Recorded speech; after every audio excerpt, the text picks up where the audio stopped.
confidence and faith in Christ. So that's one of your guiding light. Red flag yung message ng pastor. Pagkatapos kang makinig, natatakot ka. Though there are some warnings needed to be addressed, but it should not be in a way that promotes fear. I think dito po sabi, Galatians 6:6, those who are taught the word, gusto ko makita yung context kasi, of God should provide for their teachers, sharing all good things with them.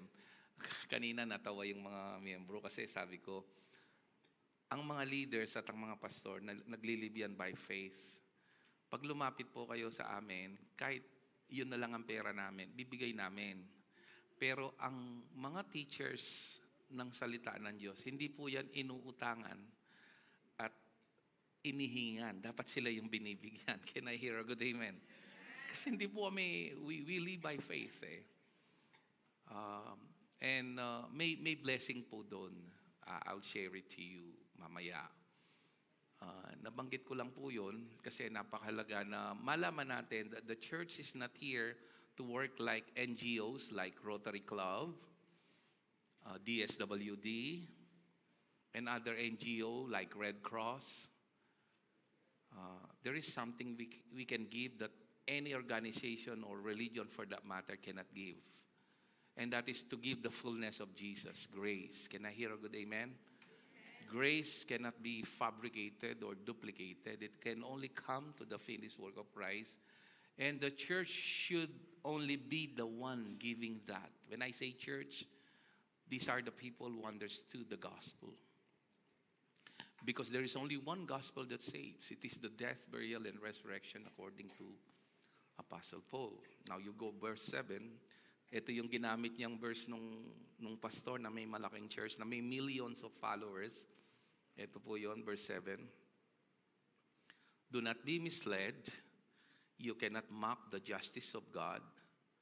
You will always harvest what you plant. Scary, right? Scary. Tingnan mo sa NIV. Do not be deceived. God cannot be mocked. Ano yung ibig sabihin ng mock? Nililibak. A man, hindi niya sinabing a believer.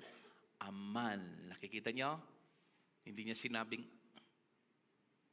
a believer. A man reaps what he sows.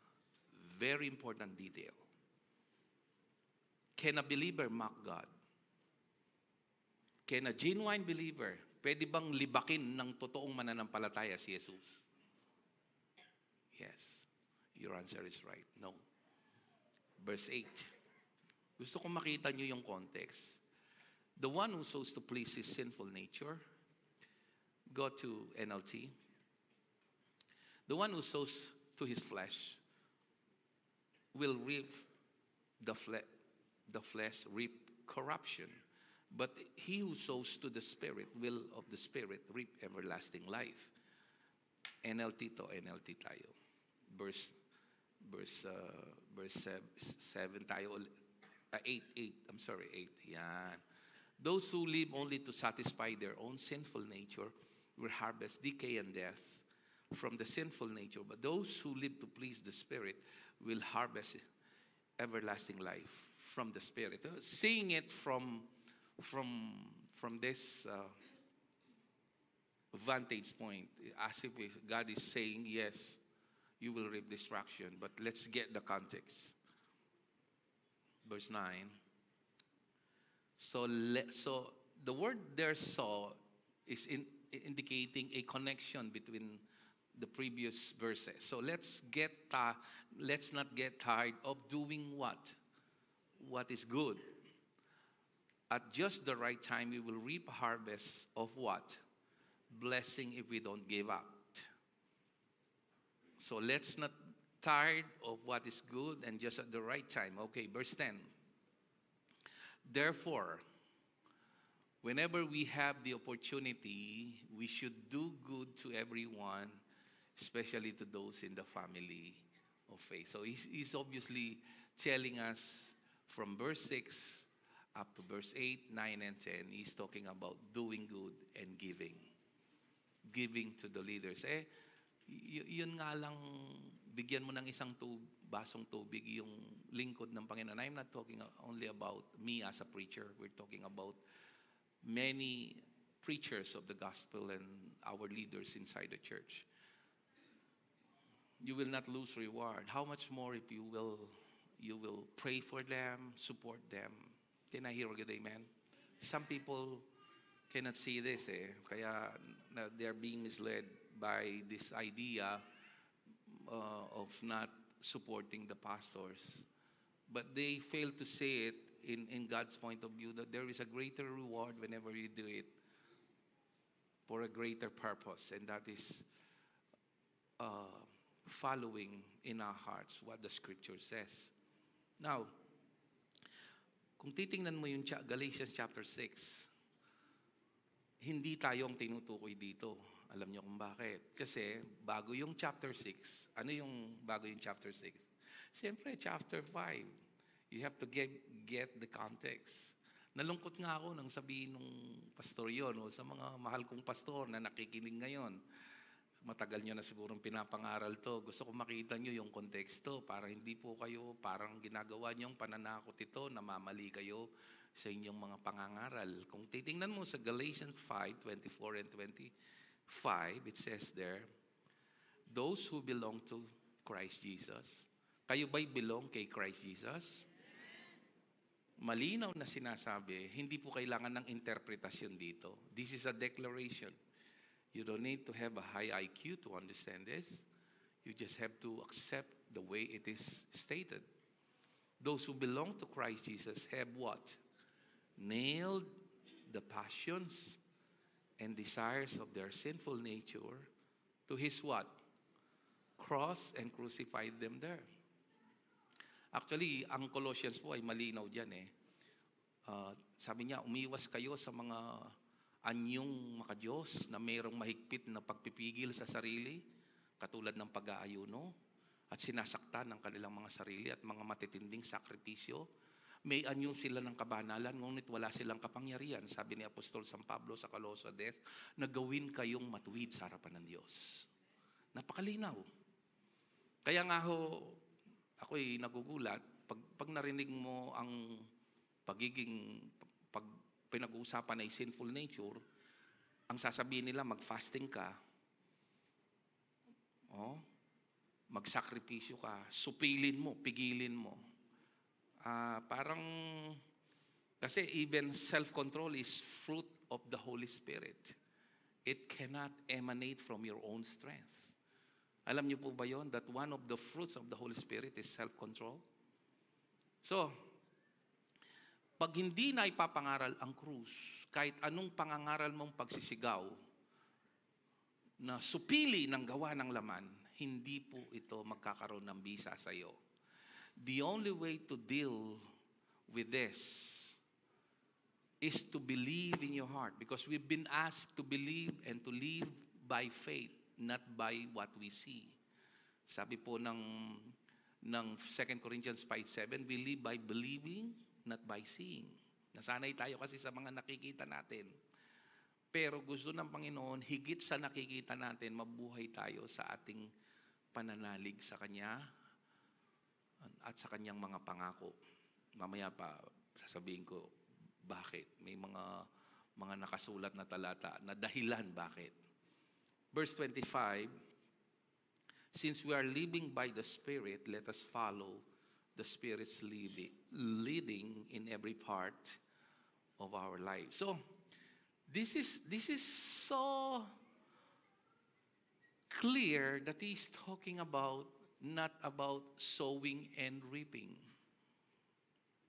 You know why I'm so confident of that? Because it's the same book, seeing the entirety of what Paul wants to describe contradicts the idea of Galatians 6:7, using it as a warning to believers that they will possibly reap destruction.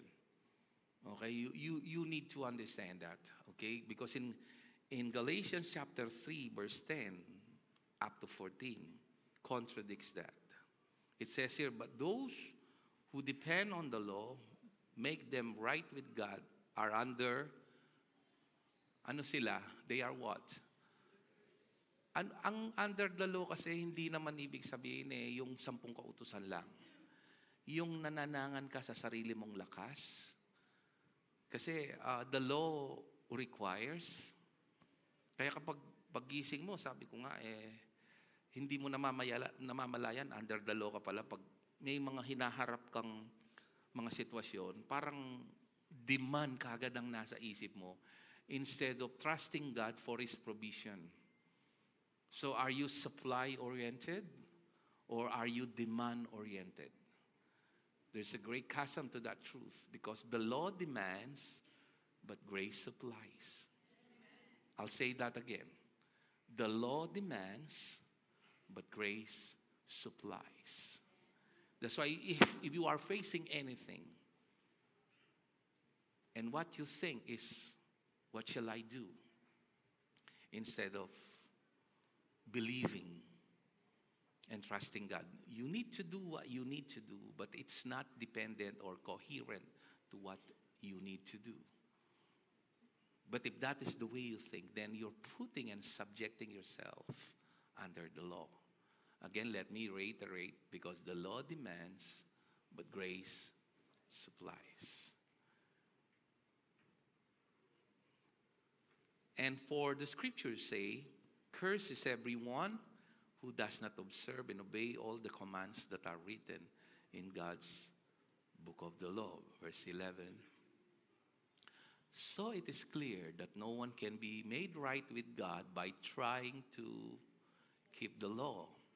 For the scriptures say it is through faith that a person has life. So you can see the disparity, the difference between law. No? The law performs, but grace is received through faith. You can see a great contradiction between performing and believing. Say amen if we are on the same page. Verse 12. This way of faith is very different from the way of the law. Pinakita niyo yun. Way of faith, way of the law. Which says it is through obeying the law that a person has life. No. Paul debunked that because verse 13 explained it clearly why Galatians 6:7 is not for us. Okay? If God will be fair and just to apply that, we are all doomed to misery and destruction. I tell you. If God wants to be fair, lahat tayo dito, wala tayong matatanggap. That's why Christianity is not about entitlement. The true gospel is not about entitlement. It's about humility and gratitude. Because we don't deserve. Because the very meaning of grace is undeserved blessing. That's why the Bible says He opposes the arrogant, the adamant, the proud, and He gives grace to the what? He gives grace to the what? Okay. Pakisabi po? Kala ko hambog. Humble pala. Ayun pala yun. But Christ has rescued us from the curse. Kita nyo? Pronounced by the law. When He was hung on the cross, He took upon Himself. Ano yung He took upon Himself? For our what? I did not hear you. For our what? I did not hear you. For our what? Yes, for our wrongdoing. How can we in any way be punished if that is the case? Are you getting this? It's so sad that you using that verse in a wrong context just to subdue your member. Hello po sa mga pastores. Baka pwede naman pong magbago na kayo ng preaching nyo. Kawawa po yung mga tao. Marami naman po pala kayong nakikinig. Di lang kayo nagpapakita sa akin. Kung di ko pa birthday, hindi ko nalaman na nakikinig kayo. Baka pwede naman baguhin po yung tono ng pangangaral nyo. Kawawa po yung mga miyembro nyo. When He was hung on the cross, He took upon Himself the curse for our wrongdoing. For it is written in the Scriptures, "Cursed is everyone who is hung on a tree." Verse 14. Through Christ Jesus, God has blessed the Gentiles with the same blessing He promised to Abraham, so that we who are believers might receive what? Now, if you don't understand the gospel, this verse doesn't make any sense to you at all. Bakit ang pinangako niya, Holy Spirit? Dapat ang pinangako niya, gagawin kitang milyonaryo. Di ba? Dapat ang pinangako niya, mabubuhay ka hanggang 300 taon. Kitkot mo nung andeng hanggang kamag-anak mo, mabiye ka po. Why Holy Spirit? Why? Because the Bible says that we are complete in Christ. And in 1 Corinthians 2:12, throw it on the screen.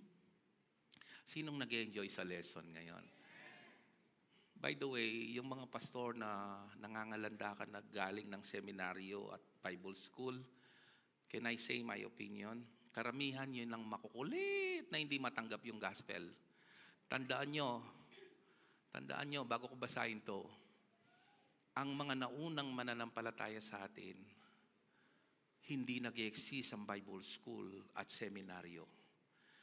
But they effectively shared the gospel. Because no one can beat a better teacher than the Holy Spirit. They don't have any seminary or Bible school. They don't even have concordance. They're just being led by the Spirit because, and we have received God's Spirit, not the world's spirit, so we can what? Know the wonderful things God. It takes grace to know grace, not by might nor by power, but by His Spirit. Kaya nga pag pinangangalandakan mong matalino ka, mataas yung IQ mo, magaling ka, yun ang downfall mo.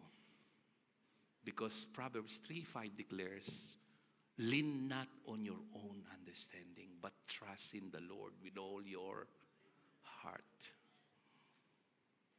That's why the Bible says He revealed the gospel to the poor in spirit, to the destitute,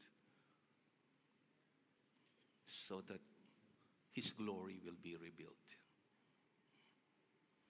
Tingnan niyo, pag lumundag ka ng verse 10, sabi niya dito, na kaya napakahalaga ng verse 12 Tingnan mo, jump ka nga sa verse 10 po. But it was to us that God revealed these things by Spirit, for Spirit searches everything and show us God's deep secret. Atras pa ng isa pa, verse 9. This is what the Scripture mean when they say, pakibasa po, 1, 2, 3. No eye has seen,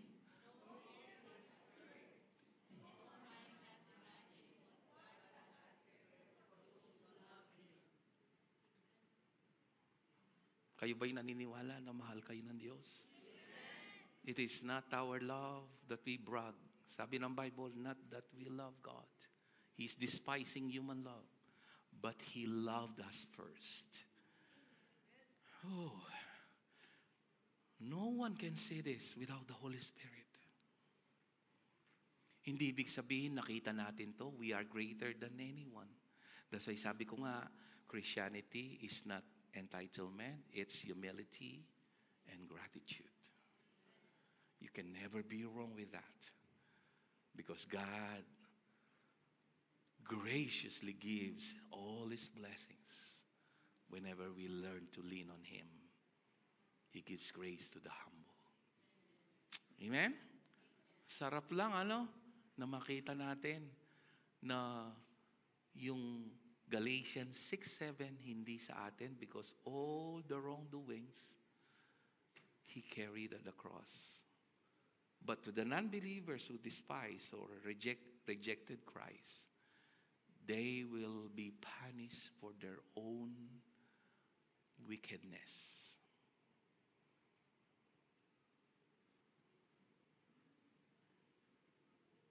Think about that, Sheila.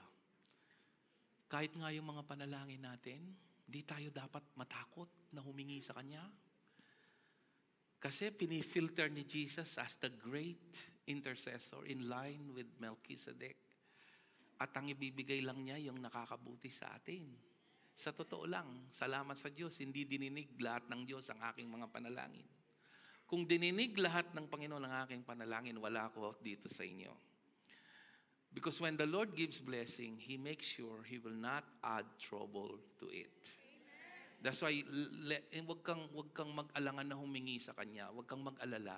Hindi niya ibibigay sa iyo yung makakasira sa iyo. Just come to Him. What He wants is commune with Him. He loves to talk to you. He loves to commune with you. He's madly in love with you. Because Christ is in your heart. Di ba sa application ng Facebook, what's on your mind? Di ba yun yung sa taas? Ginagamit natin yun to announce something. And I often do that. Salamat po sa mga nagla-like at nagsishare. If we will ask God what's on His mind, ikaw yung nasa isip niya. Ganon Kanya kamahal. Di ba? Bakit ko alam yon? Sabi nung lyrics ng awit, like a rose trampled on the... You took the fall. Sinong inisip niya? And thought of me above all. Nakuha niyo? Ikaw yung nasa isip niya nung nakapako siya doon. Kaya kahit mahapdi, masakit, walang katapusan na excruciating pain ang nasa isip niya, tayong lalapit na tatanggap ng habag at kapatawaran. At gusto niyang magkaroon din tayo ng ganong kaisipan na may naghihintay sa atin, higit dito sa buhay, dito sa lupa. Amen. Ngayon, anong ibig sabihin ng law of sowing and reaping para sa mga believers? Ito siya, 2 Corinthians 9:6.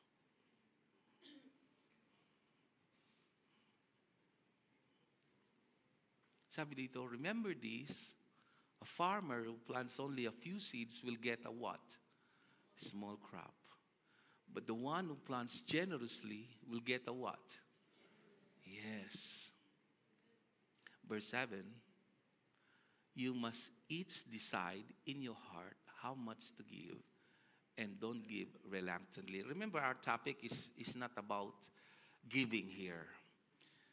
I was only compelled to share this because one of the biggest church in this country declared that Galatians 6:7 is for believers, using it to subdue them and to force them to obey on their rules.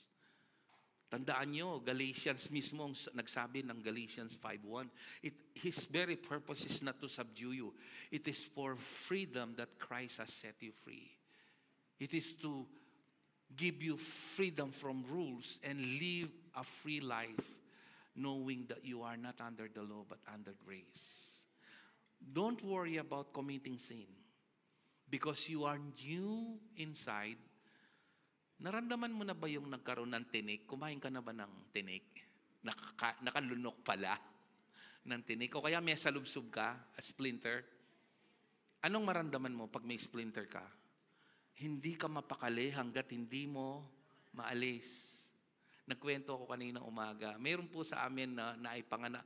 Pwede pong mga Pampangan. Mas I-explain kaya. King Kapampangan, kita po kaya kami, may bait siyang sui, itang matuo. Mariang Dulingara, Mariang Sui. Nakalunok po ako ng tinik ng bangus. Ang laki dito.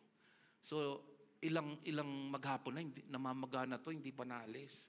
So, wala namang mawala, lumapit ako sa kanya.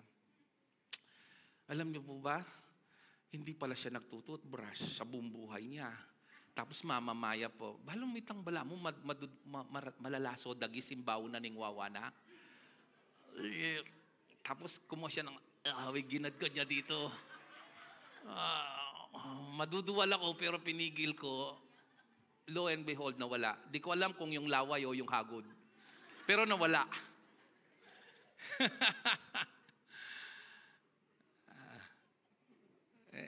My point is, don't worry about sin issue. A genuine believer will not be comfortable doing it until he comes to his default setting. Because the Spirit of God is living in you. That's why it is not my duty as pastors to change your lives.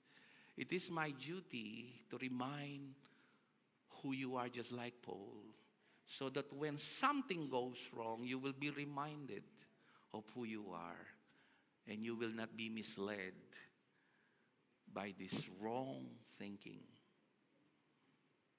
Kasi learning curves natin yan sa grace. Tandaan nyo, yung anong nangyari doon sa parable of the prodigal son, di naman hinabol ng tatay, di ba?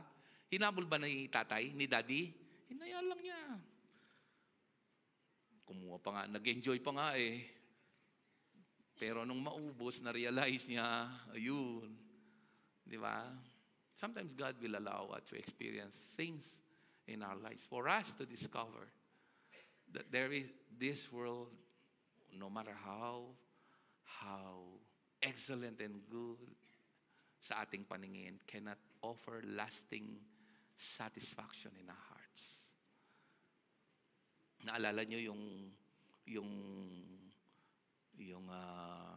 woman at the well, nagkaroon ng detour si Jesus to meet that woman. Nagkaroon siya ng isang asawa na hindi kagandahan ng ugali. Tapos nag-divorce sila. Tapos nagpasalin-salin siya ng live-in. Nakalima. Pati yung pinakasalan. Hanggang sa ma-meet niya ang ika-anim na lalaki sa buhay niya. The perfect man, Jesus. Doon lang siya nagkaroon ng satisfaction. Ako, ang suggestion ko sa inyo, sa mga kahit gano'n nyo kagaganda, sa mga samaan ng mga pinalaya dito, either namatay ang asawa o sumakabilang bahay yung asawa. Suggestion ko lang. Pero sabi ni Paul, kung hindi mo mapigilan yung whatever, mag-asawa ka kaysa magkasala. Sabi niya, pero kung akong tatanungin mo, sabi ni Apostol San Pablo, it is good for man and woman to be alone for the remaining days of his or her life serving the Lord. Kasi pag nag-asawa ka, sabi ni Paul, uubusin mo lahat ng oras mo para paglingkuran mo ang asawa mo. Andiyan ka na nga sa kama, pupunta ka pa sa ano? Wagas na. Wagas namang maka-amen. Parang may pinaguhugutan yata. Narinig yung amen na yon sa taas? The audacity.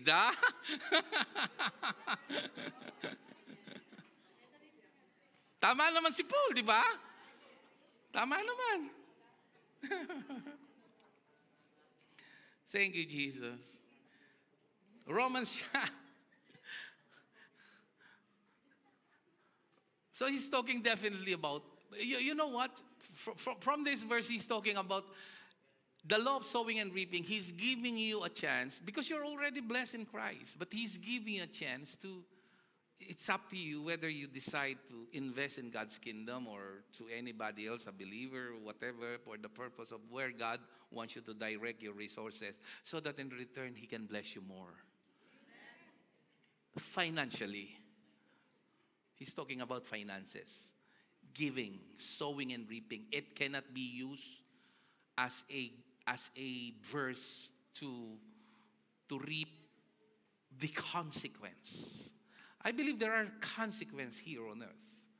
But from God's vantage point, there will be no consequence, because curse has already been carried at the cross for all our wrongdoings.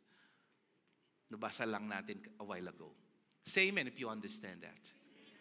Nalungkot ako doon nung makita kong sinasabi niya yon. Sabi ko, wow, the audacity.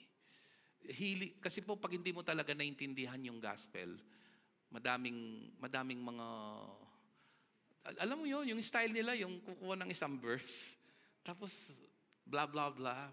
Ayaw nilang sagasaan yung mga ibang verse because nasasagasaan yung sacred cow nila, yung mga wrong doctrines nila na man-made teachings na wala naman sa Bible.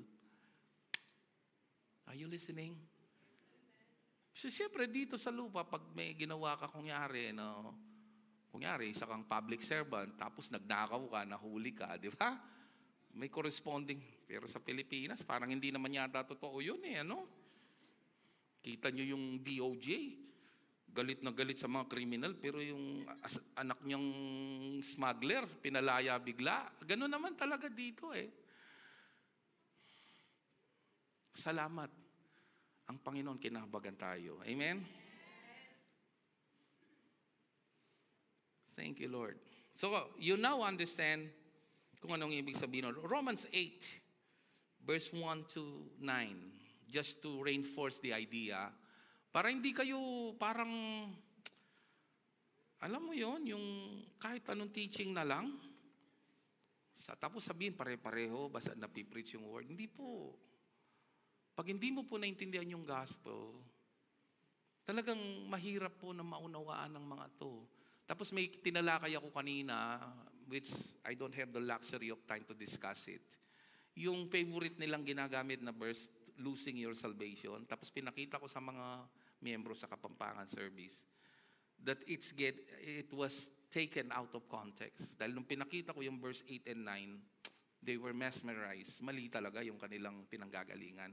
Kasi humahatak sila sa verse 4 and 5. Ayaw nilang ituloy ng 6, 5, 7 kasi mabubuking mali yung kanilang kinatatayuan. Lagi naman ganyan paulit-ulit.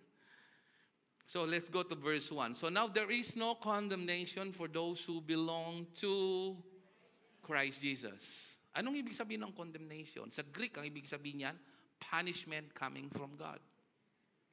Why? Because verse 2, okay, go to verse 1 first. My question is, kayo ho ba'y belong kay Christ Jesus? Yes. If you believe the gospel that saves, there's only one gospel that saves. Naalala niyo yung preaching ko last time? They called him Lord, Master, but they relied on what they did. Matthew 7:21, they cast demons, they healed the sick, they performed miracles. Suddenly Jesus said, I never knew you. Why? The audacity. They were rejected because they made Jesus as Lord, but they relied on their doings. And the Bible is very clear. You are saved, not of yourselves, not of works, by faith through grace alone. Alone. Yun po yung naging premise na bakit sinabi ni Jesus yon. They're bragging about what they did. Now, go to verse 2. And because you belong to Him, the power of the life-giving Spirit has what? Freed you from the power of sin that leads to death.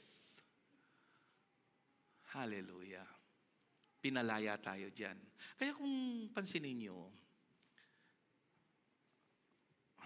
kung tayo talaga hindi ginawa ni Kristo to, bagamat noon mali yung mga ating paniniwala at ginagamit ni Satanas para linlangin ang ating maling kaisipan, baka malamang wala na tayo dito.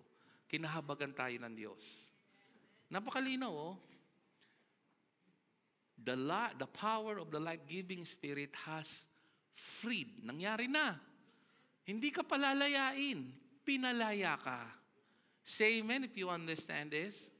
From the power of sin that leads to what? Death. So clear. Verse 3. The law of Moses was unable to save us because of our weaknesses. Of our what? Hindi dalawa yung nature mo, Maraming Kristiyano noon, hindi ko maintindihan, well-meaning people, But sometimes, ang hirap nilang spellingin. Parang meron silang bipolar personality because of wrong teaching. Hindi sinasabi ng Bible na meron kang dual nature. The moment you believe Christ, you have only one nature. Sa maniwala kahit hindi, majority ng mga BA, pinipris na dalawa ang nature ng tao. Galing ako sa lupon nila. Pero ang tanong ko sa inyo, alin ang paniniwalaan nyo? Yung turo ng pastor nyo dati o yung sinasabi ng salita ng Diyos? Yung yun, parang hindi confident. Ewan ko, bala kayo. Nasa gitna lang ako. Ganun ba yun? Hindi pwedeng gitna. We are in a war. When you are in a war, hindi mo pwedeng sabihin na, kampi ako sa mga Amerikano, kampi ako sa mga Chinese. Pag nasa gitna ka, huliin ka both parties. Sa aktual na giyera, hindi pwedeng gitna. Totoo yan. Tanungin nyo yung mga veterans, hindi pwedeng gitna, huliin ka. There is war happening in the spiritual realm. Either paniwalaan mo ang salita ng Diyos o paniwalaan mo sinasabi ng diablo at ng reliyon. Can I hear a good amen? So God did what the law could not do. He sent His own Son in a body like the bodies we sinners have, tayo, before. And in that body, God declared an end to what?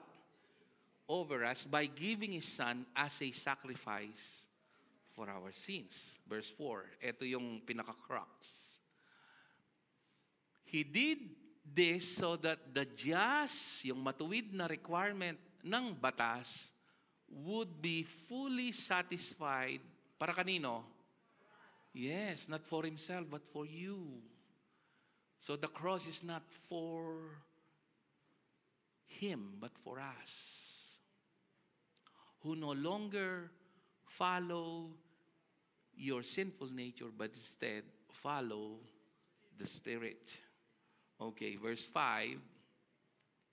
Those who are dominated by the sinful nature think about sinful things. But those who are controlled by the Holy Spirit think about things that please the Spirit. He's describing a believer and a non-believer. No work involved here. He's just describing it. Okay? Yung iba kasi pag nag-preach dyan, as if they are trying to insinuate na mayroon kang dapat gawin. No, He's not talking about you should do something about this. He's just stating, informing you, in other words. Verse 6. So letting your sinful nature control your mind leads to death, but letting the Spirit control your mind leads to life and peace. Dali lang. Kung titingnan mo yan, parang may contradiction yung sinabi ko dun sa sinasabi ng Biblia. Here's where Paul is getting a bit, pag hindi mo alam yung buong kwento niya, misinterpret mo ang kanyang intensyon. Verse 7. For the sinful nature is always hostile to God. It never did obey God's law, and it never will. Verse 8. That's why those who are still under the control of sinful nature can what? Never. Sobra namang napaka-dogmatic ng statement. Never please God. Ito, are you ready? Okay, verse 9, this is for you. But you. Sino yung you doon? Those who belong to Christ. Those who have been united with Christ. He is stating a fact. There is nothing to do here. It's just the just shall live by faith. You need to believe it. But you are not controlled. He's declaring it. Gusto kong malaman mo ngayon, hindi ka kontrolado ng sinful nature. Yun ang ibig niya sabihin. Why? Because in the previous chapter, your old self has been crucified at the cross. Romans 6:6. That's why, balikan nga natin. Sige, bago natin basta ito. Romans 6 and 7. 6 and 7. Tapos balikan natin to. We know that our old sinful selves were what? With Christ, so that sin might lose its power in our lives. We are no longer, He is declaring a fact that we are no longer slaves to sin. But you can see a lot of people sa mga life group so-called nila, how to manage sin. Nakakainis pag naririnig ko yun. Parang naawa ako sa mga miyembro na natutulongge sa maling katuruan. Minamanage mo yung matagal nang ipinako ni Jesus. Ano? Alam mo yun, yung parang bigyan tayo ng malaking puso na ma-share natin sila. Natutulongges ng maling katuruan. So that sin might lose its power, our lives, we are no longer slaves to sin. Why? Because verse 7, tingnan nyo, basahin nyo yung verse 7, sabay-sabay. 1, 2, 3.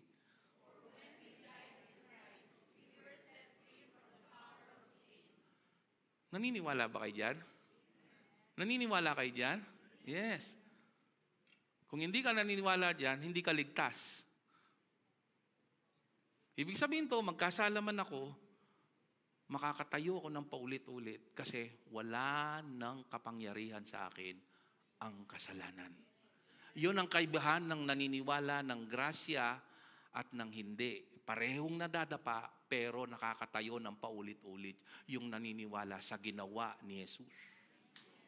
Parehong namang nagkakasala eh.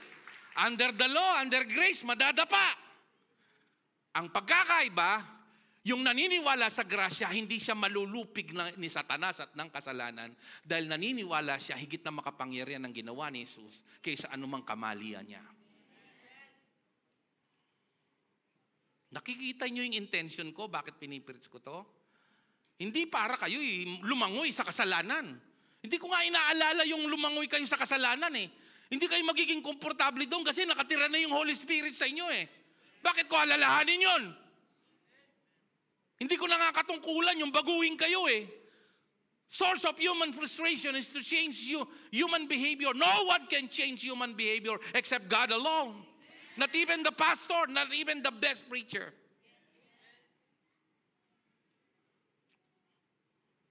Naunawaan nyo ngayon bakit ganito yung tema ng ating pangangaral? Hindi yung how to be blessed, read your Bible.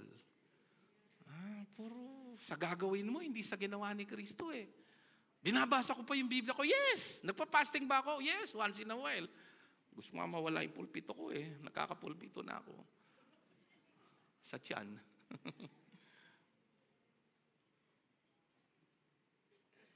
Nagpipray ba ako? Yes, pero hindi ko ginagawang batas yun o dahilan para pagpalain ako ng Diyos. Ginagawa ko yun dahil udyok ng Panginoon sa akin, dahil ako'y mananampalataya, ay dahil kagalakan ko na makipag-usap sa aking mahal na Panginoon. But I'm not using that to gain favor because I'm already favored in Christ. Pero hindi ganon ang tema ng pangangaral ng marami. Katatalakad na nitang pastora na andito yung mga kapatid na lumipat, nandito sila. Tayo-tayo daw. Kumusta yung devotion nyo? Malisik yung mata. Kumusta yung kayo? Relasyon nyo ka Lord. Yung mga ganon tipo, yung pinupuntahan nila doon, yun yung ganingaldo, libre kape.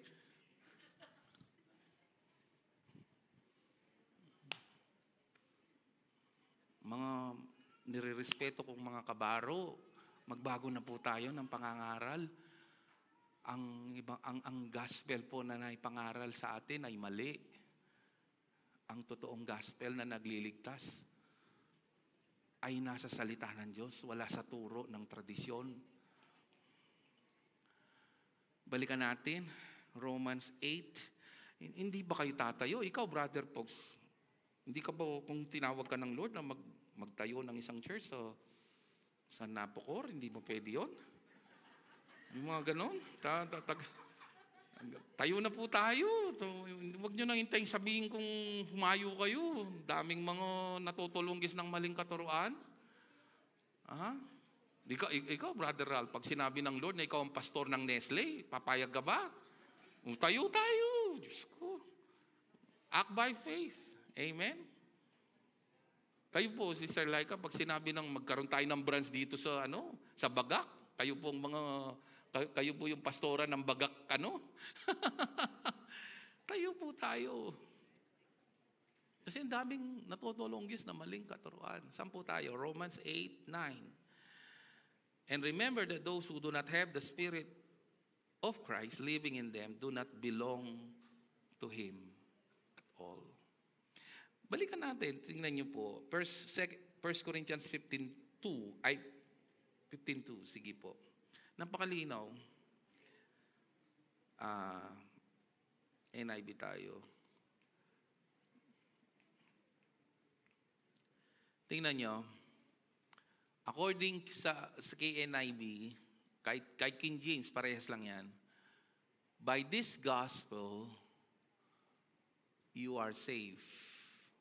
Paul mentioned that there are many versions of the gospel, but they are cursed gospel. Okay, balikan natin yan mamaya. Tingnan mo. Galatians 1:6. Hindi part ng message ko to, pa-close na ako. I am astonished that you are so quickly deserting the one who called you by the grace of God and are turning to a what? So, ibig sabihin may version po ng mga iba't ibang gospel. Pero, ang sabi ni Paul sa verse 7, which is really no gospel at all. Evidently, some people are throwing you, kahit nung panahon ni Paul, ganun na pala, into confusion and are trying to... Anong ibig sabihin ng pervert? Tulungan niyo ako. Sa Tagalog, anong ibig sabihin ng pervert? Pag sinabing pervert ka, ano yun? Isa kang manyakis. Baboy. Bastos. Masakit na salita yun sa English. Di nyo lang random kasi hindi naman tayo puti. But that's a strong word. You see? That's the way God describes a person who preaches a different gospel.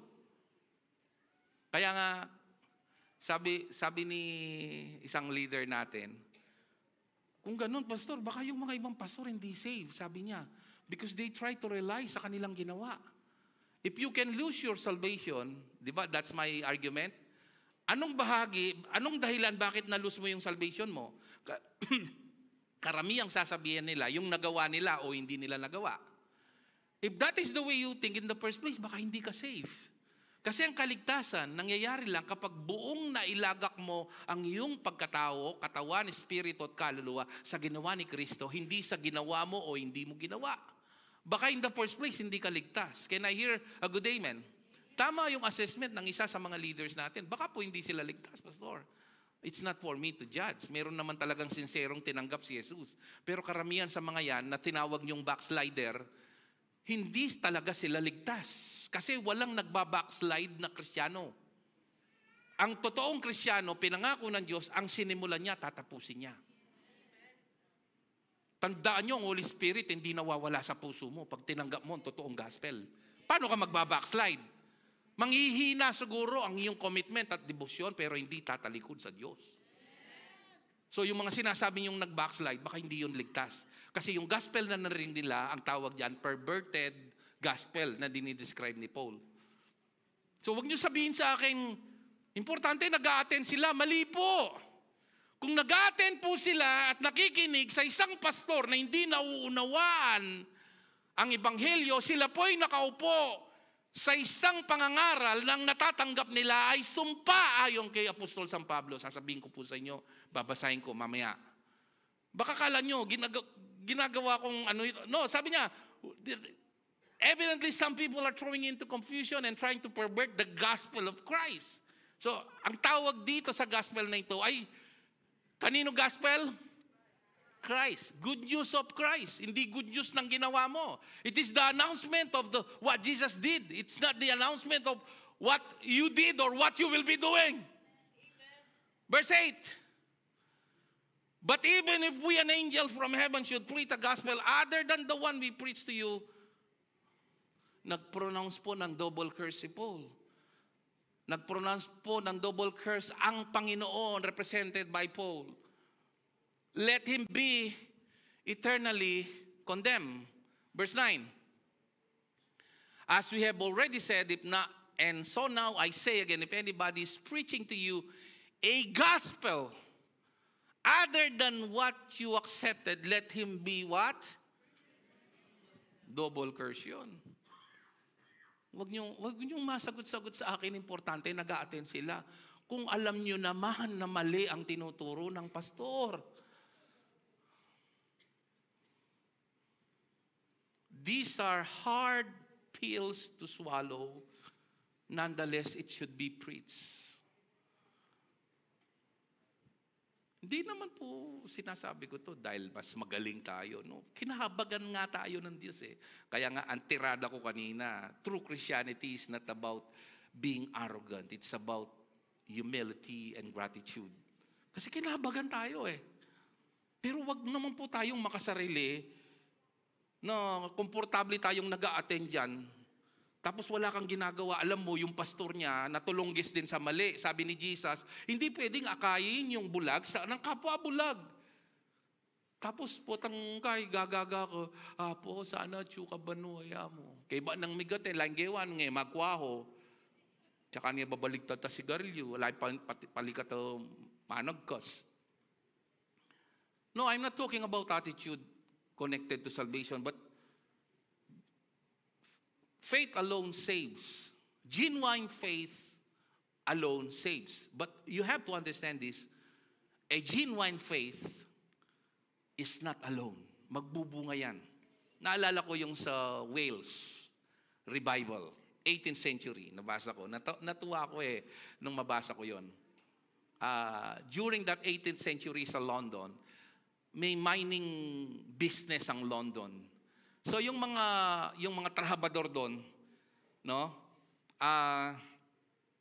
Pag gumagamit sila ng kanilang makinarya, ang panghatak nila kabayo. Wala pang machinery na available during that time. And so that the horse can obey, nagmumura sila. Puro mga, hindi pa uso yung F word nun mga guard. Yung mga ganong mura, yung mga matatandang mura.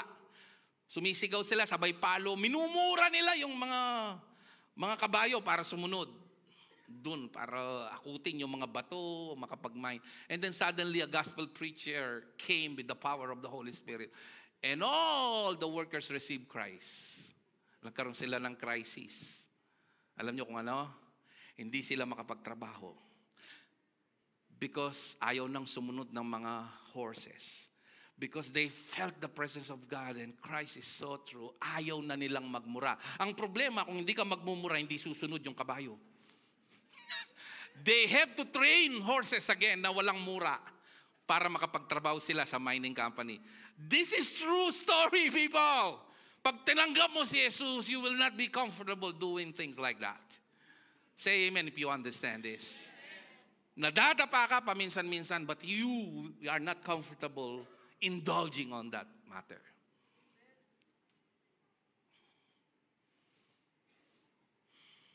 So let's go to that 1 Corinthians 15. This is the gospel, you are saved if you hold firmly to the word I preach to you, otherwise you have believed in vain. So Paul wants you to hold firmly to this. Paul reiterated that if you continue to this is the gospel. Kasi ang daming mga infiltrators nung panahon ni Paul Kayo rin naman, nililigawan kayo. Wag niyong pakinggan yung pastor na hindi marunong tingnan mo yung suit niya, parang hindi mo kang pastor. They will judge you outside. Mayroong isang malaking kongregasyon na pastor. Tinira ako Yung pastor, wala mo, kaya yan Kanya nyo. Uso pa kanito, masulog kong kwintas, magmakanyang kung sasarihan ko ito Para to get out from a religious thinking. Today, hindi ko na po ginagawa yun. Parang napakapangit na, 1 taon na lang, senior na ako, gaganon pa ako.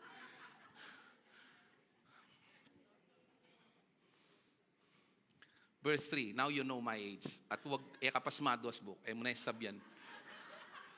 Bilis mong mag-compute, For what I received and I pass on to you on the first importance, and here's the gospel, that Christ died for our sins according to the Scripture. According to the Scripture. Hindi according to what we have seen. Tandaan nyo, in the Damascus, Emmaus Road, He showed Himself to the Scripture. You know what is the reason behind? To give us equal opportunity. Kasi kaya sila naniwala kasi nakita, no, Jesus did not allow that. He even prevented them from seeing Christ physically. He let them saw Him through the lens of the Scripture. Read Luke chapter 24, you can see that. Cleopas, a disciple of God.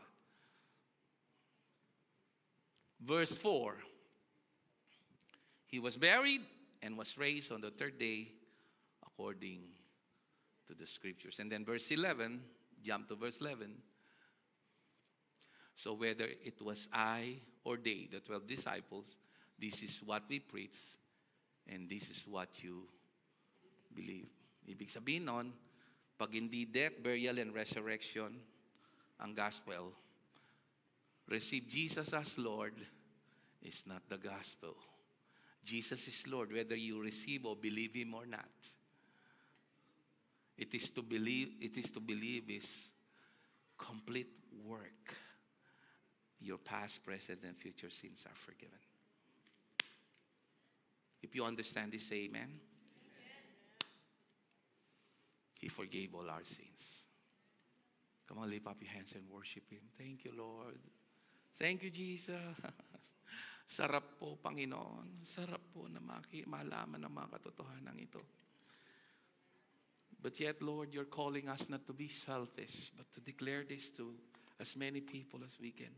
Let CCMI, Lord, spread like a wildfire in proclaiming the gospel. Maging mitya po kami ng malawakang sunog ng pagkalat ng mabuting balita ng kaligtasan.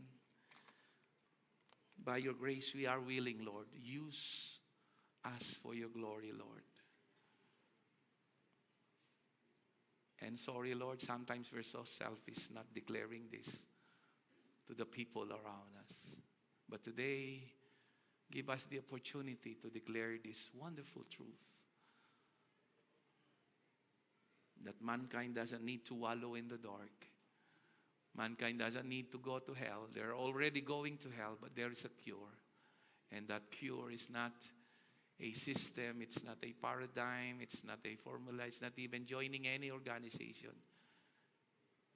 It's believing the gospel. And thank you, Lord, that this church, hindi po siya kilala, unknown, faceless,